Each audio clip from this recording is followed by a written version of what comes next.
Well, I've decided to tell you a little bit more about my experience. My experience with opiates. Yep, opiates. Painkillers. I have been on painkillers for quite some time now.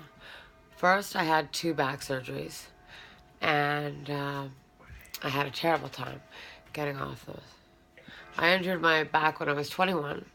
I couldn't really walk. I lost all use of one leg. And then I had problems ever since. 38 was one of my last operations, and I was on opiates for a little while after that in rehabs, and then I decided, I'd had enough because it was just slavery. So I slowly got off, and for 3 or 4 years I was fine after the operation. But as promised, my back, after a small injury, started to hurt a lot. So I had to go back on painkillers, and I had to take more and more and more. The more pain I was in, the more I would take, and I guess I forgot how hard it was to get off opiates, painkillers, painkillers for the pain.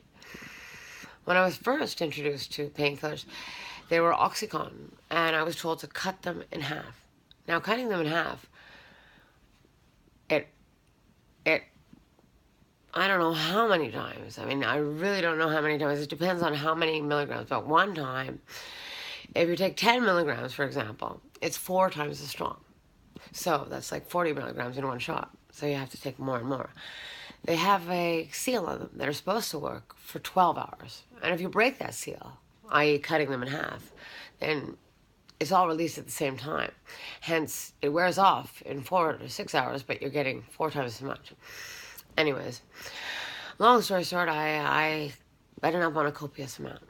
And I recently, as you know, hurt my arm.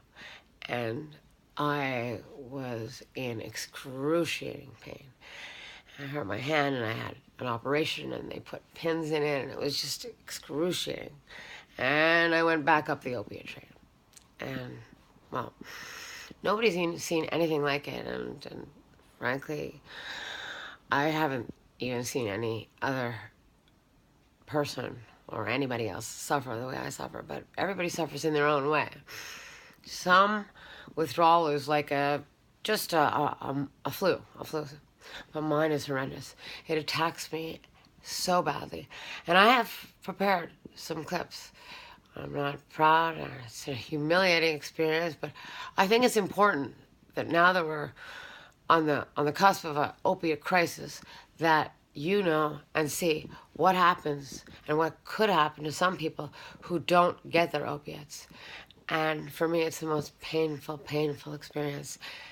And, well, a picture is worth 1,000 words, because I could never explain to you how I suffer, nor why anybody would keep me from getting painkillers when I suffer so much without them. So here it goes. Here is Kim without opiates. Brace yourself. It's not pretty. And every time I watch it, I cringe. Here we go.